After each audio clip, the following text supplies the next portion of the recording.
Have you ever stopped to think why certain desires seem to control you even when you try to ignore them? Have you ever wondered why images, words, or situations connected with sex awaken something so deep in you, something almost uncontrollable? This is no coincidence. This is depth psychology. According to Carl Jung, one of the greatest thinkers of the human mind, there is an entire universe inside you that you pretend not to see. He called it the unconscious, and in it live forces that influence you much more than you think.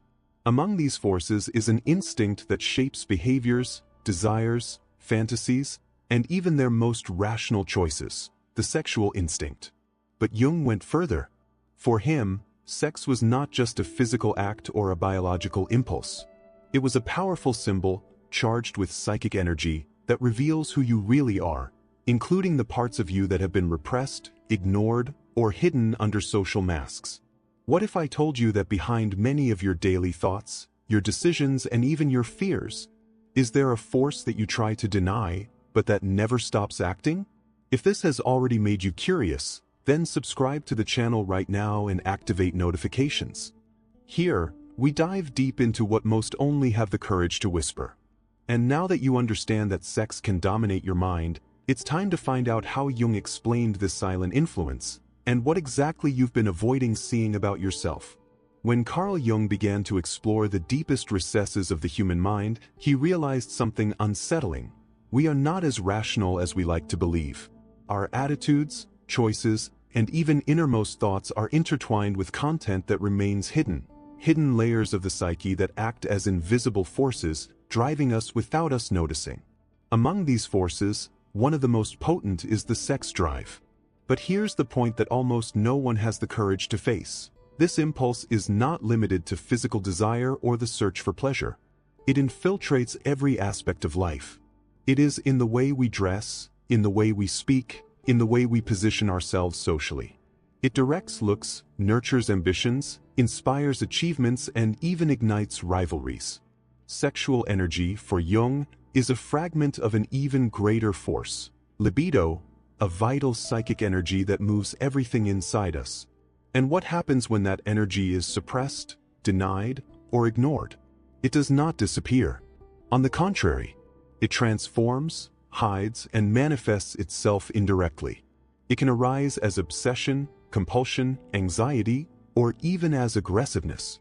What you try to control outside turns into internal conflict. And that, according to Jung, is what makes us prisoners of what we pretend not to see. You may not even realize it, but sex symbols are everywhere. In art, in advertising, in everyday language. No wonder. The collective unconscious, another central concept in Jungian psychology, shares images and archetypes that carry deep meanings. Sexuality, for example, is often represented by figures such as the serpent, fire, moving water. These images touch us because they speak directly to something that goes beyond logical thinking. They connect with instinct, with the primordial desire that we all carry within us. But there is an essential detail here. Jung did not see this energy as something sinful, wrong, or dangerous. He saw it as sacred. For him, sex was a door to self-knowledge. A symbolic language that, if understood, could reveal what is behind their fears, their fantasies, and their relationships. The problem is that most of us prefer to repress than integrate.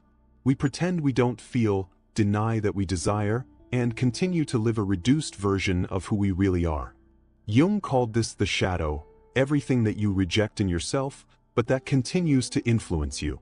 And sexuality, perhaps more than any other aspect of the psyche, is pushed into this shadow. Not because it is bad, but because society has taught it that it must be controlled, hidden, or disguised.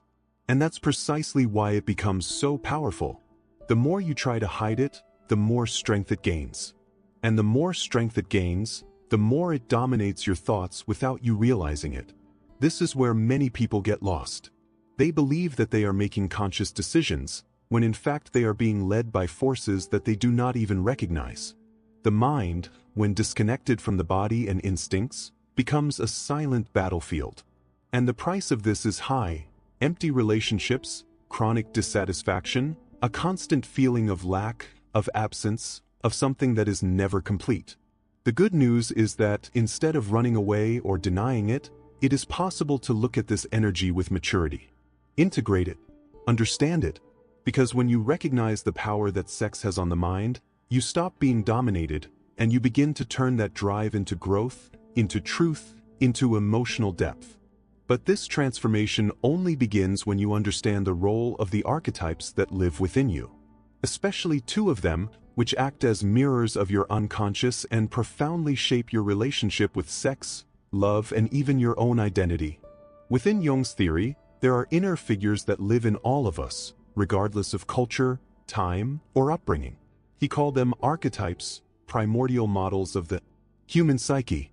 Among these archetypes, two exert a silent but intense influence on our affective and sexual lives: the anima and the animus.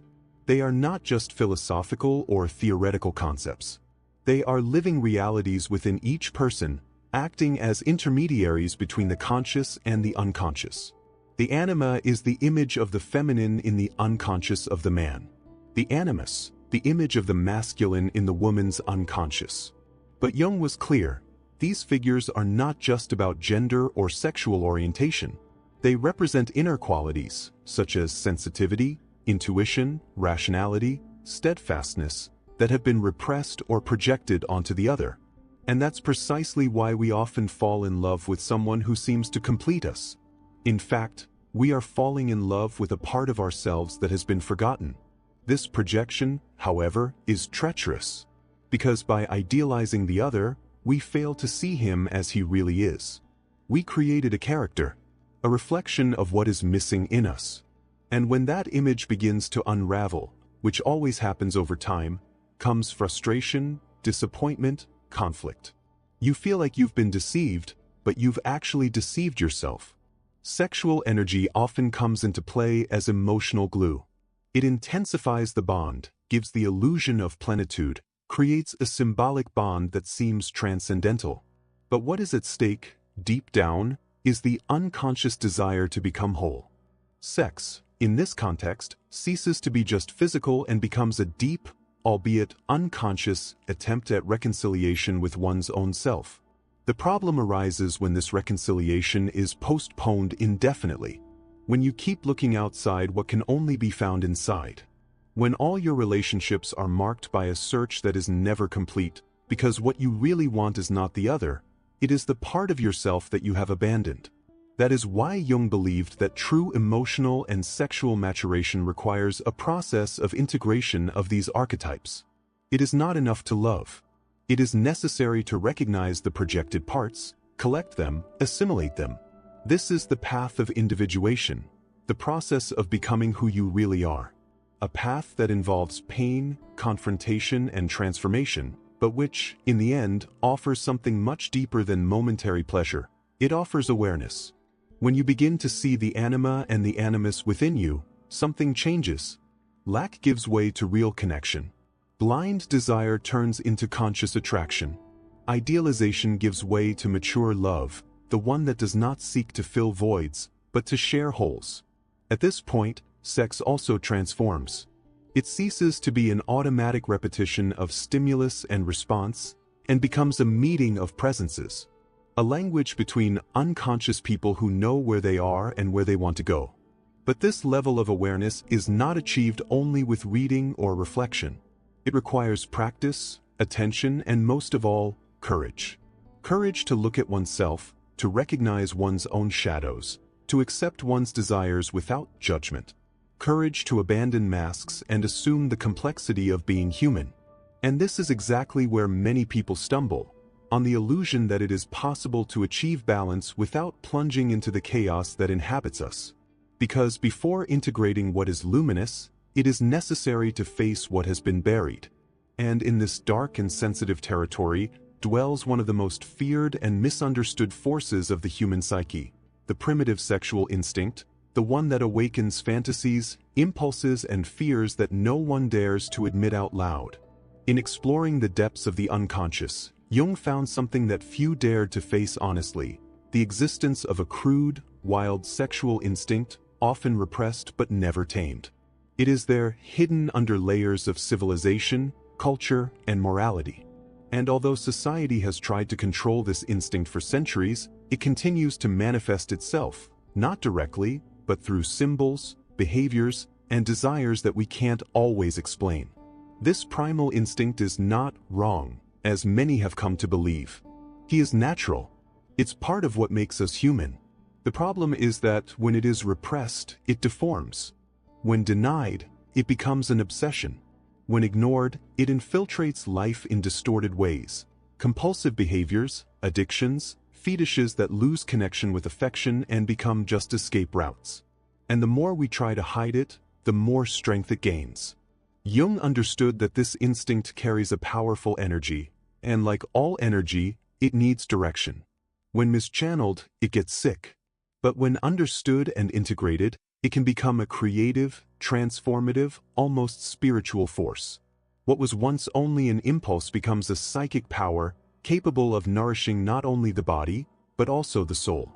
But this requires internal work, because repressed sexuality is usually accompanied by shame, guilt, and fear. Emotions that do not arise from instinct itself, but from the moral and cultural interpretations that have been projected onto it. From an early age, we learn that there is something wrong in feeling pleasure, in desiring, in fantasizing. The body becomes an enemy. The mind goes to war. And the unconscious, as always, responds, not with silence, but with symptoms. Many of the emotional blockages, self-esteem disorders, and even difficulties in relationships have their roots in this unresolved conflict. The person believes that they are having problems in their love life, but in fact, they are confronted with an essential part of themselves. And this confrontation, when it is not brought to consciousness, turns into repetition. You live the same patterns, you get involved with the same kinds of people, you make the same mistakes, because you're trying to resolve a conflict on the outside that's on the inside. It is at this point that depth psychology offers an invitation. Stop running away and start listening. Because every impulse has a message. Every desire carries a symbol. Every fantasy reveals a forgotten part of its history. The job is not to eliminate this content. It is to understand it. It is not about debauchery or repression, but about emotional maturity. True freedom is not doing everything you want, but knowing yourself to the point of consciously choosing what you want to do. And that awareness begins with a courageous question. What is your desire trying to tell you? Not the superficial answer, but the one that comes from the bottom. The one that confronts you, that takes you out of the automatic, that forces you to review not only your behaviors, but your oldest beliefs about who you are and what you are afraid of. When Jung spoke about the symbolic power of sexuality, he was not just referring to the act itself, but to the inner journey it triggers. Desire is just the door. What exists on the other side is vast, deep, and revealing. It's where you find your most secret fears, your deepest insecurities, but also the potential for real transformation. And this transformation begins to happen when you stop treating desire as an enemy and start seeing it as a guide. An inner guide that points out where your soul needs to go. Because deep down, sex talks less about the body and more about the being. It reveals how you deal with power, affection, surrender, and your own vulnerability. And it is precisely in this vulnerability that the portal to what Jung called transcendence dwells. Because when you stop running away from yourself and face what is behind desire, you begin to access something that goes beyond the individual psyche, an archetypal field, where the sexual instinct merges with the search for meaning, for connection, and for completeness. Sexuality, for Jung, was more than an instinctual impulse or a learned behavior. It was a living symbol of transformation. Unlike reductionist approaches that saw sex only as the result of biological or social stimuli, Jung saw it as a direct channel to the deep unconscious. A space where instinct and spirit meet, where the body whispers truths that the mind cannot formulate with words. At this point in the inner journey, something essential is revealed. The sexual impulse is not separate from the search for meaning. On the contrary, he is part of that search. When desire does not find a conscious way to express itself, it begins to disguise itself. It takes the form of ambition, power, vanity, lack, or even misunderstood spirituality. That is why so many people live in imbalance. because they are trying to meet a hunger that is not only of the body, but of the soul. Jung called this experience the process of individuation, the way in which human beings stop living from external masks and begin to orient themselves by their inner truth. And sexuality, in this process, is not discarded or denied. It is integrated. When you begin to realize that your desires reveal hidden aspects of your psyche, sex is no longer just an end and becomes a means. A means of self-knowledge, of encounter with the other, and, above all, of encounter with oneself. But this integration does not happen by magic. It requires confrontation. It requires you to look at yourself without filters, that recognizes the duality within itself, the part that desires and the one that is ashamed to desire, the one who seeks pleasure and the one who feels guilty when experiencing it, the one who longs for intimacy and the one who is scared to death of surrendering. These contradictions are not mistakes, they are invitations. Because it is precisely in the tension between opposites that transformation begins. It is in this internal space of conflict that the greatest lessons emerge. When you accept that feeling desire doesn't make you weak, but human. When he understands that there is no authentic spirituality without a body, nor a full body without consciousness. Desire, when integrated, becomes a bridge, and not a prison. You stop feeling hostage to it and start walking alongside it, with awareness and purpose. This awareness also changes the way you relate to others. Because before integration, desire is lack. Later, he becomes a presence. Rather, it is a charge. Then, it's exchange. You no longer look for your lost half in the other, because you have learned to recognize yourself as whole. The other ceases to be a mirror of his projections and becomes a companion on the journey. And the sexual act, instead of being just an escape valve, becomes a space of communion, of genuine surrender, of total presence. Of course, this does not mean perfection. It doesn't mean you'll never feel fear, insecurity, or doubt again. It just means that, instead of running away from it, you learn to be with it. To look at impulses without judgment. To recognize the archetypes that are activated in their relationships, in their fantasies, in their choices. And so, you begin to make more conscious decisions, more aligned with who you really are. This process of internal reconciliation is not linear.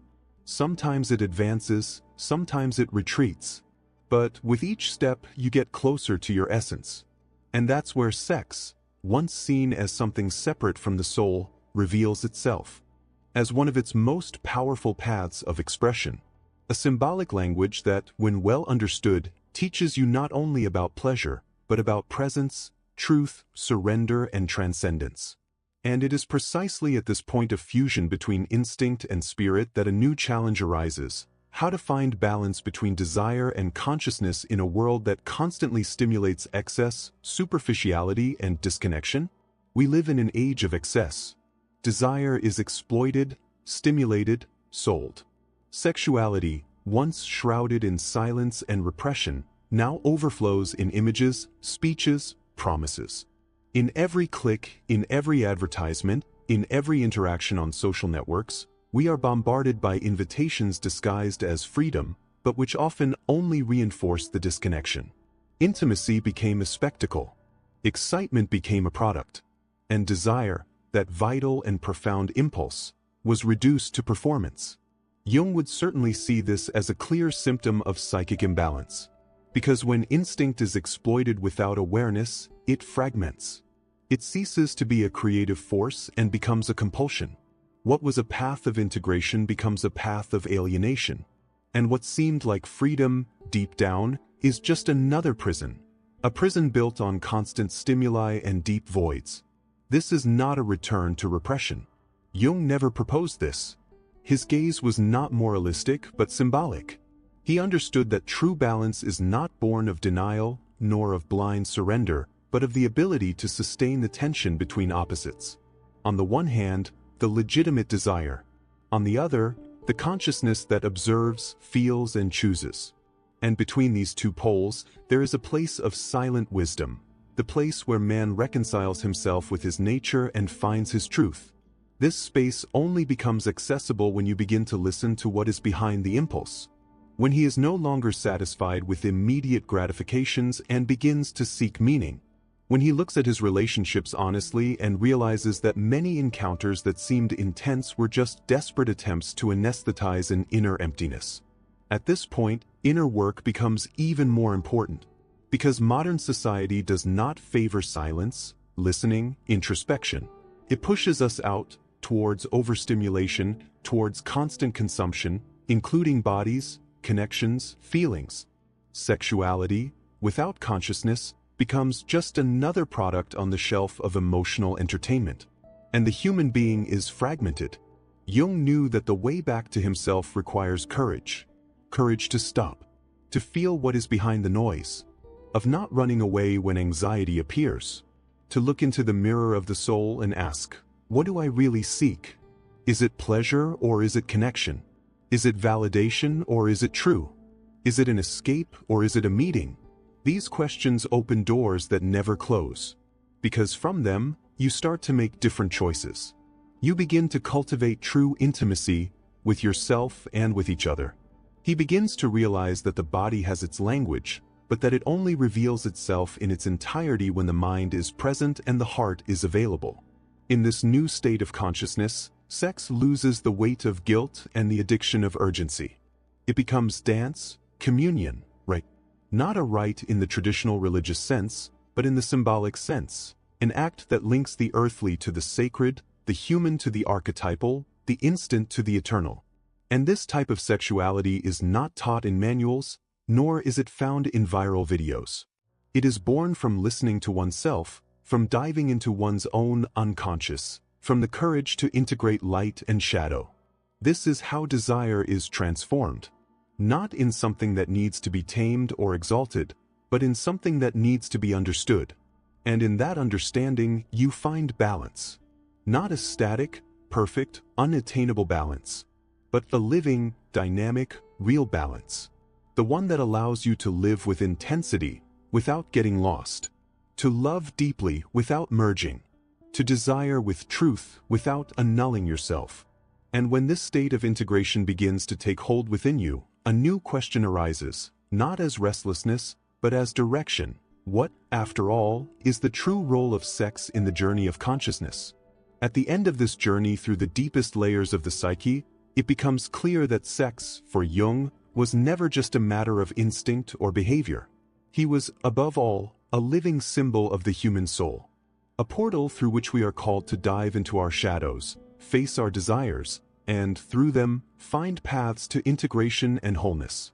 When we stop treating desire as a taboo or a product and start to see it as a symbolic language of the unconscious, something changes. Sexuality ceases to be a field of conflict and becomes a territory of discovery. We discover that what we call attraction is often the reflection of parts of ourselves that we have forgotten.